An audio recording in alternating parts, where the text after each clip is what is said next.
Le Bayern trébuche contre le Benfica, troisième et dernier match de phase de groupe de la Coupe du Monde pour le Bayern contre le Benfica et malheureusement une défaite 1-0. Sinon le Bayern est bien qualifié pour les huitièmes de finale de la compétition. On affrontera Flamengo en terminant deuxième de notre groupe et si on avait terminé premier, on aurait affronté Chelsea. C'était un match assez spécial puisqu'il faisait très chaud et très humide, donc déjà les conditions météorologiques étaient assez exceptionnelles pour les joueurs du Bayern, mais elles étaient également pour les joueurs du Benfica. Pour ce match, Vincent Kompany avait choisi de faire tourner un petit peu l'effectif et on a eu le droit à 11 de départ assez remanié avec notamment les titularisations de Sacha Boey, de Palhinha ou encore de Tom Bischoff. En première période, le Benfica était plus dangereux que le Bayern et c'est assez rare pour le souligner.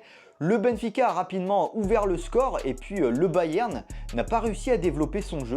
Ça manquait d'automatisme. Alors vous me direz, certains joueurs n'ont pas l'habitude de jouer ensemble, mais bon, ils s'entraînent quand même ensemble et puis c'est pas une excuse. En ce qui concerne la défense, Manuel Neuer a fait les arrêts qu'il fallait, puisque sans lui on aurait pris plus de buts.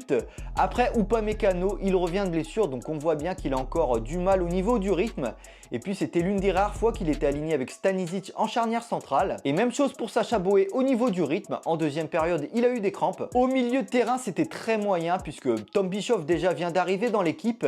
Et puis à côté de lui, Joao Palhinha ne joue que très rarement. Et devant, Vincent Kompany a choisi d'aligner Leroy Sané et Serge Gnabry sans numéro 9. Donc il fallait pas s'attendre à des merveilles. Et ce qu'on retiendra globalement de cette attaque, c'est qu'on a des joueurs qui ont très peu provoqué et même les latéraux ont très peu provoqué. Après en deuxième période, on a fait des changements et là le Benfica a mis le bus et on a tout de suite vu le Bayern développer son jeu en faisant rentrer Kimmich, Olise et Harry Kane. Ça a totalement métamorphosé l'équipe et aussi en faisant rentrer Konrad Laimer.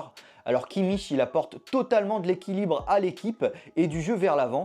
Pour moi, c'est le joueur le plus important du Bayern. Et sinon, ce qu'on retiendra surtout de ce match, c'est le match de Leroy Sané, puisque sans toutes ces occasions ratées, on aurait pu faire un meilleur résultat. Il a eu plusieurs occasions, même plusieurs face-à-face avec le gardien, des occasions qu'il aurait pu mettre assez facilement, mais à chaque fois, c'était des erreurs de choix et de lecture du jeu. Voilà, n'hésitez pas à me dire ce que vous avez pensé de ce match, et puis vous pouvez déjà me donner votre pronostic contre Flamengo, et je vous dis à la prochaine.